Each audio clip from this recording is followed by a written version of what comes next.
예수님의 이름으로 기도합니다. 아멘. 차려 경례, 힘찬 경례 박수 부탁합니다. 오늘 우리에게 주시는 말씀은 마가복음 15장 16절에서 32절 말씀까지입니다. 마가복음 15장 16절에서 32절 말씀까지. 마가복음 15장 16절에서 32절까지. 83페이지 마가복음 15장 16절에서 32절까지 우리 한 목소리로 처음부터 끝까지 읽도록 하겠습니다. 마가복음 15장 16절 다 같이 시작. 군인들이 예수를 끌고 브라이 도리온이라는 뜰 안으로 들어가서 온 군대를 모으고 예수에게 자색옷을 입히고 가시관을 엮어 씌우고 경례하여 이르되 유대인의 왕이여 평안할지어다 하고 갈대로 그의 머리를 치며 침을 뱉으며 꿇어 절하더라. 희롱을 다한 후 자색옷을 벗기고 도로 그의 옷을 입히고 십자가에 못 박으려고 끌고 나가니라. 마침 알렉산더와 루퍼의 아버지인 구레네 사람 시몬이 시골로부터 와서 지나가는데 그들이 그를 억지로 같이 가게 하여 예수의 십자가를 지우고 예수를 끌고 골고다라 하는 곳 번역하면 해골의 곳에 이르러 모략을 탄 포도주를 주었으나 예수께서 받지 아니하시니라. 십자가에 못 박고 그 옷을 나눌세 누가 어느 것을 가질까 하여 제비를 뽑더라. 때가 제3시가 되어 십자가에 못 박으니라. 그 위에 있는 죄패에 유대인의 왕이라 썼고 강도들을 예수와 함께 십자가에 못 박으니 하나는 그의 우편에 하나는 좌편에 있더라. 지나가는 자들은 자기 머리를 흔들며 예수를 모욕하여 이르되 아하 성전을 헐고 사흘에 짓는다는 자여 내가 너를 구원하여 십자가에서 내려오라 하고 그와 같이 대제사장들도 서기관들과 함께 희롱하며 서로 말하되 그가 남은 구원하였으되 자기는 구원할 수 없도다. 이스라엘의 왕 그리스도가 지금 십자가에서 내려와 우리가 보고 믿게 할지어다 하며 함께 십자가에 못 박힌 자들도 예수를 욕하더라. 아멘. 여러분 피터팬이라는 말 들어보셨어요? 피터팬이 어디에 나오죠? 영국 동화 속에 나오는 주인공 이름이 피터팬인데요. 이 내용은 무슨 내용이냐면요. 어른이 되지 않고 영원히 아이로 살고 싶어 한다라는 내용이에요. 피터팬 증후군이라는 용어가 있는데요. 다른 말로 하면 부담 회피 증후군이라고도 합니다. 무슨 뜻이냐면요. 사람이 어린아이에서 어른으로 성장을 하는 것이 정상적인 성장 과정인데 어른이 되지 않으려고 하고 동화 속에 있는 어린아이로 안주하고 머물러 있으려고 하는 겁니다. 그러다 보니까 아이들은 어떻게 하죠? 책임지지 않으려고 합니다. 책임을 회피하고 현실을 피하려고 들어하는 그런 심리적인 현상을 피터팬 증후군이라고 합니다. 예를 들면 이렇습니다. 직장인인데 부담스러운 직장은 피하고 싶은 거예요. 결혼 정년에 있는 젊은이들이 부담이 없는 배우자를 원합니다. 며느리는 부담 없는 시부모를 원하고요. 반대로 시부모는 부담 없는 며느리를 원합니다. 학생들은 부담이 없는 선생님을 원합니다. 자, 이걸 우리의 신앙에 적용해 보겠습니다. 교회 다니는 신앙인들은 어떠냐? 부담 없는 교회를 원합니다. 설교도요, 부담 없는 설교를 원합니다. 잘 들으세요. 교회도요, 부담 안 주는 교회가 있고요. 부담스러운 교회는 부담되는 거예요. 설교도요, 부담 없는 설교를 좋아합니다. 부담 있는 설교는 밀쳐내고 싶어 해요. 자, 만약에 예수님이 부담을 지기 싫어하셨다면 십자가를 지셨을까요? 예수님은 십자가의 부담에도 불구하고 십자가의 길을 걸어가셨습니다.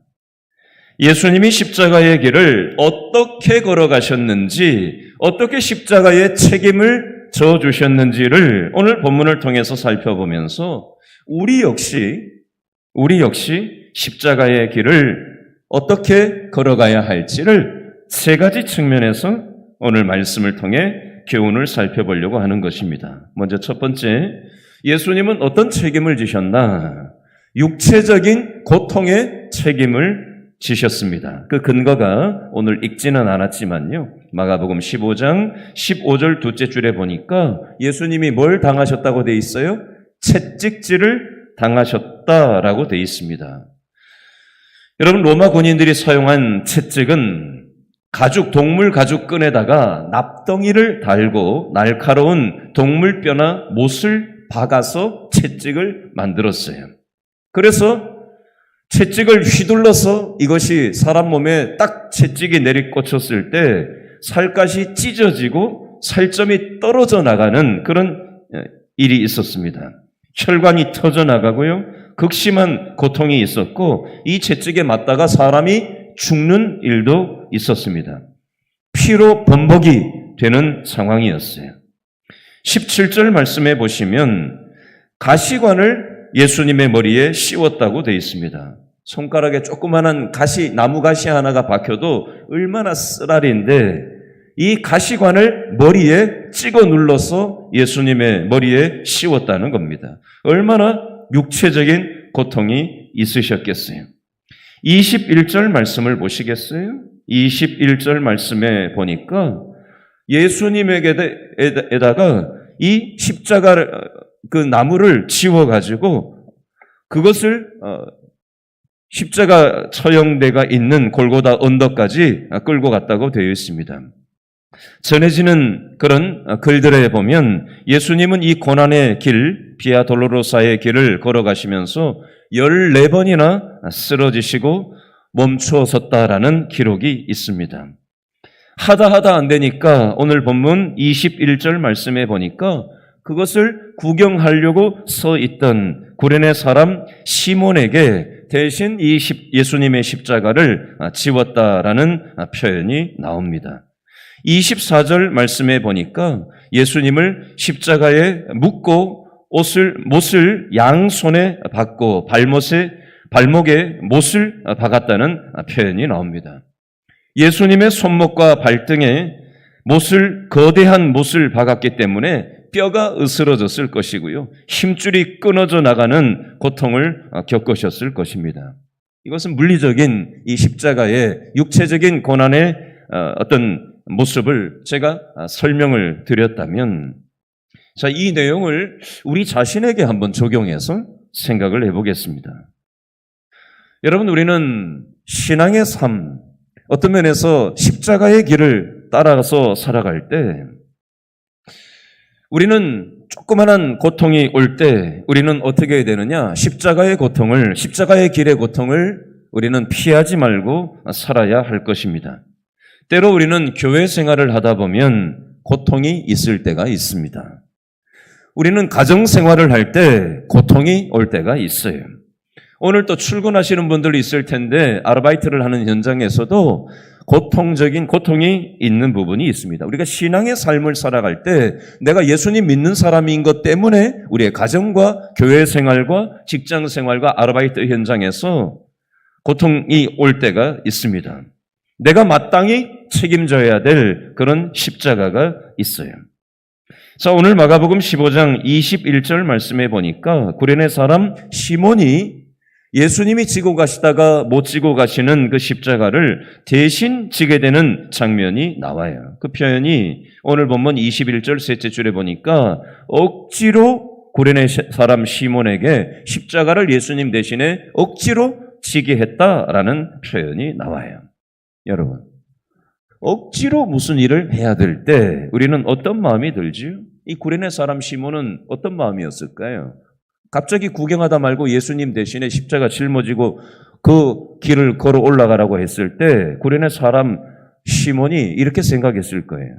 왜 내가 십자가를 져야 되냐고. 원망하는 마음이 있지 않았을까요? 재수 없다고 여기지 않았을까요? 억울하지 않았을까요? 여러분, 저와 여러분도 이 구레네 사람 시몬과 같은 마음이 들 때가 있어요. 왜 내가 원치 않는 이 고통을, 인생의 고통을 당해야 되냐고. 내 의지와는 상관없는 이 고난과 고통이 왜 나에게 있어야 되냐고. 우리는 그런 마음이 들 때가 있어요. 왜 경제적인 고통을 내가 당해야 되냐고. 왜 육체적인 고통을 당해야 하냐고. 우리는 그런 마음을 갖게 될 때가 있습니다. 어제 제가 구역 모임을 하는 한 분의 구역별로 이렇게 몇 번을 돌아다니면서 어떻게 구역 모임을 하는지를 이렇게 돌아보고 다니는데 한 구역 식구가 얘기하는 것을 문득 들을 수 있는 기회가 잠깐 있었어요. 이분이 고통스러운 일을 최근에 겪고 하나님 왜 이런 고통을 내가 겪어야 합니까? 하나님을 원망하는 그런 마음이 생겼다고 하시는 얘기를 문득 듣게 됐어요. 그러나 그 틈바구니 속에서 믿음이 생기는 그런 일들을 겪게 되었다라는 요지로 제가 나누는 얘기를 듣게 되었습니다. 마찬가지 이치인데요.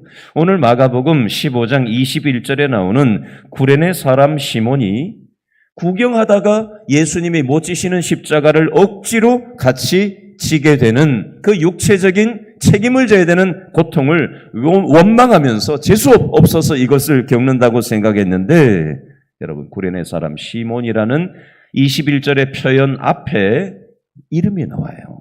누가 나오죠? 알렉산더와 루포의 아버지인 구레네 사람 시몬이라고 성경의 사람 이름을 그냥 써놓는 게 아니고요. 루포라는 이 표현은 어디에 또 나오냐면 로마서 16장 13절에 보면 주 안에서 택하심을 입은 루포와 그의 어머니께 문안하라. 루포가 여기에도 나오는데 왜 나올까요? 알렉산더와 루포는 아버지가 누구였다고요? 구레네 사람 시몬이었어요. 예수님의 십자가를 억지로 지면서 그 틈바구니 속에서 예수님을 만나고 십자가를 경험하고 하나님을 생각하고 믿음이 생기게 된 알렉산더와 루포의 인생에 대해서 얘기하려고 하는 것입니다. 여러분, 마찬가지 이치예요. 저와 여러분도 신앙생활을 하다 보면 뜻하지 않은, 원치 않는 인생의 고통스러운 현실을 맞닥뜨릴 때가 있어요. 그때 우리는 재수 없어서 내가 이렇게 됐다. 하나님을 원망하는 마음도 생기고 왜 내가 이런 인생의 고통을 겪어야 하는지 이해가 되지 않은 현실에 빠져들 때가 있습니다. 그러나 그런 십자가의 고통을 나도 직간접적으로 경험하면서 하나님을 생각하고 십자가를 생각하고 이것을 통해서 하나님께서 우리에게 주시는 의미가 있다라는 사실을 여러분들 인생의 교훈으로 받고 믿음으로 대할 수 있게 되기를 바랍니다. 이게 첫 번째 교훈이고요. 두 번째는 예수님이 정신적인 고통을 책임을 지셨어요. 오늘 본문에 보니까 예수님은 육체적인 고통도 당하셨지만 정신적인 고통도 당하셨어요. 근거를 보면 16절 말씀해 보시겠어요? 16절에 군인들이 나와요. 로마 군인들이 17절에 보니까 예수님한테 뭘 입히죠? 자색 옷을 입혀요. 자색 옷은 왕이나 이런 사람들이 입는 옷인데 아마 빌라도나 헤롯 왕이 입다가 버려둔 것을 어디 가지고 와서 예수님께 입힌 것으로 보여집니다. 예수님을 유대인의 왕이라고 조롱을 하기 위해서 헤롯 왕이나 빌라도가 입다가 버린 옷을, 자색 옷을 입히고, 그리고 18절에 경배를 하면서, 왕 앞에 경배를 하잖아요. 경배를 하면서 유대인의 왕이여 평안할지어다 라고 놀려먹는 겁니다. 19절에 갈대로 예수님의 머리를 쳤다라는 것은 왕은 뭔가를 이렇게 들고 있잖아요. 홀을 들고 있잖아요.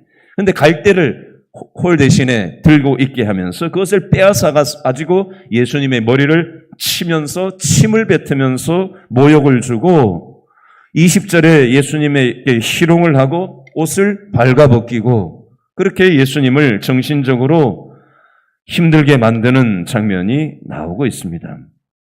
29절에 보시면요. 어떤 사람들이 나오죠? 29절 동그라미 하세요. 지나가는 자들이 자기 머리를 흔들며 예수를 뭐 했다고 돼 있어요? 모욕했다고 돼 있어요. 세 번째 사람들은 31절에 나오는데요. 31절에 누가 나오지요? 대제사장들, 동그라미, 서기관들, 종교 지도자들이 나오는데 이 사람들 역시 31절에 보니까 뒤에 뭘 했다고 돼 있어요? 예수님을 희롱했다고 돼 있습니다. 32절 셋째 줄에 보니까 네 번째 사람들이 나옵니다. 누가 나오죠? 십자가에 못 박힌 자들, 두 강도들이 나오는데 이 사람들 역시 예수님을 어떻게 했다고 나오죠? 예수님을 욕하고 있는 장면이 나옵니다. 첫 번째 로마 군인들이 예수님을 모욕했고요. 두 번째 29절 지나가는 사람들이 예수님을 모욕했고요. 31절의 대제사장들과 서기관들도 예수님을 희롱했고요. 32절 셋째 줄에 십자가에 못 박힌 두 강도들도 예수님을 욕하고 저주하는 장면이 나옵니다. 모든 사람들이 예수님을 정신적으로 모욕하고 희롱하고 조롱하고 있는 모습이 나와 있어요. 자, 적용해 보겠습니다. 우리는 어떻습니까? 여러분, 우리는 하나님을 믿는다 하고 십자가의 삶을 쫓아가는 삶을 나름 살아갑니다. 그런데 조금만 자존심 상하는 일이 있으면, 조금만 누가 나를 인정해 주지 않으면, 조금만 부당한 대우를 당하면, 다른 사람하고 뜻이 맞지 않으면 우리는 견딜 수 없어 합니다. 우리는 분노를 참지 못하고 복수하고 싶어 하고 비난하고 매도하고 하던 것을 내팽개치고 싶은 그런 마음이 얼마나 많이 있는 사람들인지 모릅니다. 여러분, 만약에 예수님이 이런 모욕과 멸시천대를 책임지지 않고 감내하지 않으셨다면 어떻게 됐을까요? 여러분, 우리 역시 십자가의 길을 따른다라는 것은 이런 정신적인 모욕과 자존심 상하는 이런 모든 것들을 우리 역시도 책임지는 삶이 바로 십자가의 길을 따르는 사람들의 신앙의 자세인 것입니다. 여러분, 우리는 신앙생활을 하다 보면 때로 억울한 일을 당할 때가 있고 때로 무시당하고 비난받고 애매한 고난을 당할 때가 있습니다. 그때 우리는 무엇을 기억해야 되냐면요. 예수님께서 언젠가 우리의 눈물을 닦아주시고 우리의 억울함을 풀어주실 때가 있을 것이다. 약속의 말씀을 딱 붙잡아야 되는데요. 계시록 7장 17절 말씀을 제가 읽어드리겠습니다. 이럴 때 이 말씀을 딱 붙잡고 신앙생활을 하셔야 돼요. 아셨죠? 계시록 7장 17절 읽어드리겠습니다. 보좌 가운데 계신 어린 양이 저희의 목자가 돼서 생명수 샘으로 인도하시고 하나님께서 저희 눈에서 모든 눈물을 씻어주실 것임이로라. 다시요. 보좌 가운데 계신 어린 양이 저희의 목자가 되사 생명수 샘으로 인도하시고 하나님께서 저희 눈에서 모든 눈물을 씻어 주실 것임이로라. 아멘. 이 말씀을 확 붙잡아야 돼요. 사람이 나를 위로해 줄 수 없어요. 하나님이 우리의 목자가 되어주시고 생명수 샘으로 인도해 주시고 하나님이 우리 인생의 모든 모욕, 모든 무시, 모든 비난, 오해받음 이 모든 것들로 인한 눈물을 하나님께서 씻어주실 테니 하나님이 내 마음을 아실 테니 그것을 붙잡고 우리는 묵묵히 믿음의 십자가의 걸음을 걸어갈 것을 말씀하는 것입니다. 마지막 세 번째입니다. 예수님은 사람들에게만 버림을 받은 것이 아니라 하나님께도 버림을 받고 하나님과 영적으로 분리되는 그런 경험을 하시게 되었어요. 그 근거가 마가복음 15장 34절 말씀에 나오는데요.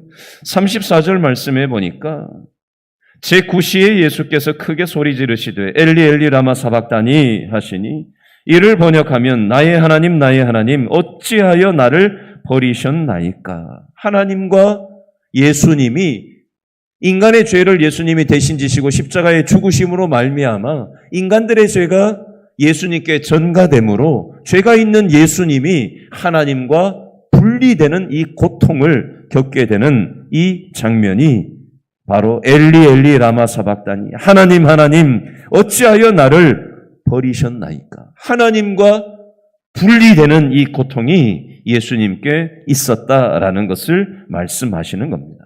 여러분, 하나님이신 예수님이 왜 이런 죽음의 고통을 당하고 하나님과 분리되는 이 고통을 당하셔야만 했을까요? 바로 저와 여러분의 죄값으로 인해서 그것을 대신 지시기 원하셔서 예수님이 우리의 죄를 대신 지셨기 때문에 하나님과 분리되는 이 고통을 겪으셔야만 했습니다. 이것을 갈라디아서 3장 13절에서는 이렇게 말씀합니다. 그리스도께서 우리를 위하여 저주를 받은 바 되사 율법의 저주에서 우리를 속량하셨으니 기록된 바 나무에 달린 자마다 저주 아래 있는 자라 하였음이라. 우리를 위해서 십자가에서 대신 죽어주셨어요. 예수님이 하나님의 버림을 받아 돌아가시면서까지 십자가의 길을 가셨던 것처럼 우리도 나를 위해 십자가에 버림받은 예수님을 위해 십자가를 지고 예수님을 쫓는 삶을 살아가야 할 것입니다. 마태복음 16장 24절에 예수께서 제자들에게 이르시되 아무든지 나를 따라오려거든 자기를 어떻게 하고 부인하고 자기 십자가를 지고 나를 쫓을 것이니라. 고린도전서 1장 18절 십자가의 도가 멸망하는 자들에게는 뭐한 것이요? 미련한 것이요. 구원을 얻는 우리에게는 뭐다? 하나님의 능력이라. 십자가를 믿지 않는 사람들한테는 세상 미련에도 이렇게 미련한 일이 없어요. 신앙생활이 미련하게 보여요. 그러나 우리가 얼마나 놀라운 은혜를 받았는지를 아는 사람에게는 하나님의 능력이 되는 것입니다. 여러분, 십자가는 불가능을 가능하게 합니다. 사랑할 수 없는 사람을 사랑할 수 있게 하는 하나님의 능력이 되고요. 이해할 수 없는 인생의 문제를 이해하게 만드는 하나님의 능력이 되는 것입니다. 여러분, 답이 없는 우리 삶 가운데 찾아오셔서 이 놀라운 은혜를 십자가의 책임을 져주신 예수님의 사랑을 입었다면 우리도 어린아이 같은 신앙에서 벗어나서 이제 책임지는 신앙으로 하나님의 십자가에 동참하는 삶으로 부름받았다는 사실을 기억하시고 이 고난의 삶에 동참하는 저와 여러분 다 될 수 있게 되기를 바랍니다.